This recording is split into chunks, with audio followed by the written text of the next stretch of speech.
Here's a little jabber about boundaries and the way that I view them. When I picture boundaries in my mind, I picture them like those swimming inner tubes, the big black round ones that you blow up to go like river, go on the river and play in the water. Um, they're like bumper cars, almost like bumper boats, and you come up to talk to somebody, but your bumper boats are like in between. You got yours, they got theirs. But then you want to like go a little deeper in the conversation, a little more intimate about whatever topic you're talking about. Express your feelings, express your thoughts in a little more detail. So to get a little closer, you like overlap your bumper boats, your little rubber raft rings, and now like yours is touching their body and theirs is touching your body, and you're getting really close. You're just trying to share, and then all of a sudden one of them just like flips yours, like boom, with their rubber ring, poof, and yours goes flapping up in your face. I gotta go now. Or like they're just taking charge of the conversation. And it could be pretty much in any kind of way, because I guess there's lots of people that do different things different ways, but the one that I keep encountering is the one that they just poked a hole in your raft.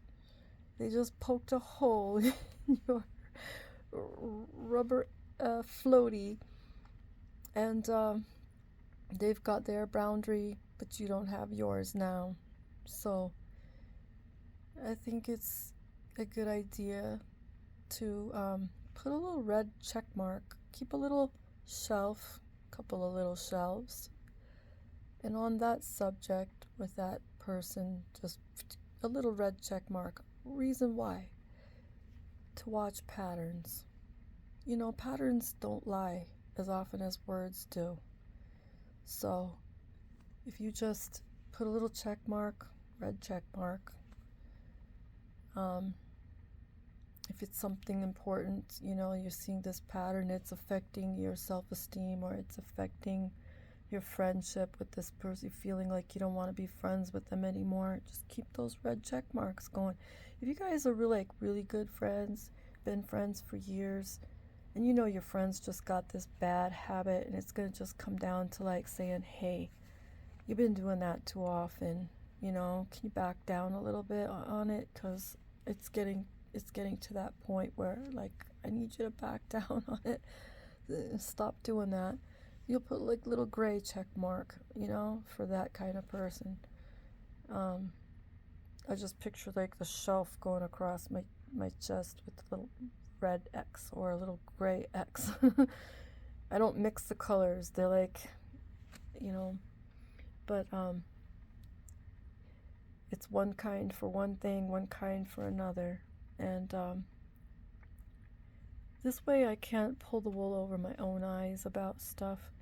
If I've got to deal with gray check marks, then if after a really long time they're still coming, still accumulating, that person's ignored me, ignored my could you stop, then it becomes a red check mark. But if you don't really have anything too close with the person, and they are really like doing disrespectful things to you, and your self-esteem is really checking you on it and saying, hey, be loyal to me, be loyal, don't forsake me, then it's gonna have to be little red check marks, and it doesn't have to be a whole lot of them. It just needs to be enough to make it clear to you what that person's intentions are, regardless of what they say. So another scenario is like someone asks you a question, and in the middle of you 2, 3 words in, you're asking, they start going, oh, my mascara, and they're not looking at you. They're like looking in their pull down mirror in the car, oh, my mascara, I really got to get a new mask, and they just cut you off after asking. And then the next time it's like they ask you a question, and right in the middle of what you're going to say, or right when you get to that important part of it, oh, my fingernail polish, oh, it's chipping, I got to get my nails done, and you can't seem to recover that. They're not asking you anything like, I'm sorry, I was rude. What did you say again? What were you telling me? I shouldn't do that. They're not acknowledging. That's like a sign of jealousy, or a sign of it's a jab. It's a covert jab. They may not be aware that they're feeling that way if they're not honest with themselves, but still, people that do that and aren't checking themselves about it, is that the kind of friend that you want to have or keep close or be around a lot? You can tell them about it, but I guarantee you they're probably not going to change. If they do stop doing that, you're going to have another bar, another shelf to see on a do they start doing it differently, a covert thing, a different way, a different time. You're just going to have to pay attention. It turns out, for me at least, if they're a habit of doing one thing and they get corrected on it, all they do is go find something else to do, find a different way to poke you. And I get like, I don't really want to be in this environment with anybody, not anybody. So I have to choose my friends. And one of the things I noticed is the minute, like, I put the 0 on it, and I'm like, no, I'm not really willing to do this. I care about you, and I think about you, and I wish the best for you, but I am just not willing to put myself in your company when you do things like this to people. I really got some good friends after that. I got some really good friends, strong female friends. They're not egotistical. They're very caring about other people, and they acknowledge these same things happening to them and how they dealt with it, and they're just expecting that they want friends who have the same integrity, the same.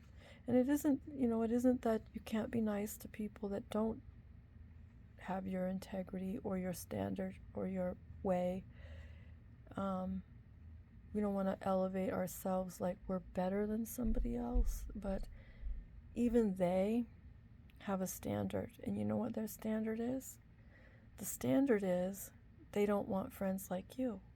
And they want you to be the kind of friend they want you to be. The one that the one that takes a sucker punch every so often, or whenever they want to deal it out. And if you keep on doing that, they just do it more often. So that's how you determine what quality or type of person fits your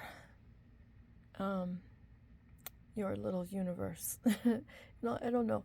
I'm probably putting it wrong, but what I'm trying to say is you have to have some peace in your life, and if you got people in your life that are always doing something that leaves your self-esteem feeling flat, like a flat tire, like if your nice pancake that you just made just fell on the floor, and you feel that low, you just need to get yourself a new set of friends, new set of close companions. You have acquaintances. They're different than friends. Friends are people that are there in the worst time and in the best time. They're not weather friends. They are always there. They're like the sun and the moon, not like the clouds and the wind and the rain. But they will weather those things with you. And when you have trouble, you can talk to them about those kind of things, and they're not going to go, oh, my nail broke. Oh, my eyelashes are falling off. So give it some thought. See how you feel after listening to this, what your own thoughts and experiences are in your own personal life, what you think maybe you might like to do. Give it more time or stop it right now because you've already been giving it too much time. It's not about forgiveness, because we forgive people. They need something, we'll still be there. But the problem is we're just not going to keep them around every day, like all the time. If people set mouse traps for mice that come in and chew holes in their food, and they don't like pouring their cereal out from the top and the bottom. So, you know what I'm saying? Just some people don't know how to behave in a way that expresses respect. And if they're not the kind of people you can tell them what they did wrong or what was offensive, and they say, oh, I'm sorry, or even if they do, but do it again, then it's okay. It's okay if you don't want to. You don't have to participate in their way of doing things, That's not a lack of forgiveness or a lack of love to not participate in being the punching bag for their rudeness or the punching bag for their meanness, You just decide for yourself you want a peaceful world, and your world can include those who are peaceful as you are. And maybe you'll have a few that are even more so and are patient with you and help you learn, as long as you're not saying to them, oh no, my fingernail, my eyelashes. You're not doing that to them then. They can earnestly see, you're earnestly showing them that you're not trying to disrespect them, and if you do, it's an accident, and you're completely accountable, and that's all you want back. So, you can include some level variance up there, but you just don't want those people that are gonna flatline you repeatedly, say they're sorry, and do it again, and really show no effort. So anyway, maybe that'll help you out with making friends, keeping friends, sorting friends, friending friends. We don't want to be that social media mentality of unfriending everybody either. That's why it's important to be selective in the first place. But you don't have to act like you're a clique and you're allowing and disallowing. I mean, that's a lot like Facebook too. You're liking and disliking everything. You know what I mean? Like you're the main approval. You're the God of the universe who approves and disapproves. Even in your own area, even in your own life, you don't want to convey those kind of that kind of mentality. You're not doing it for that reason. You're doing what you need to do to keep from getting worn down, and keeping peace in your life.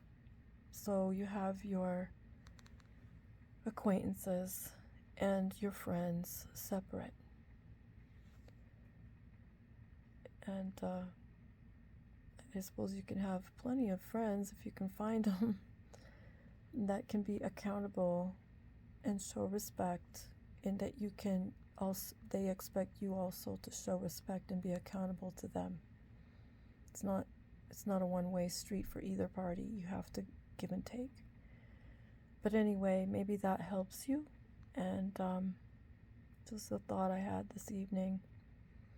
So, have a good night. And that's all for now.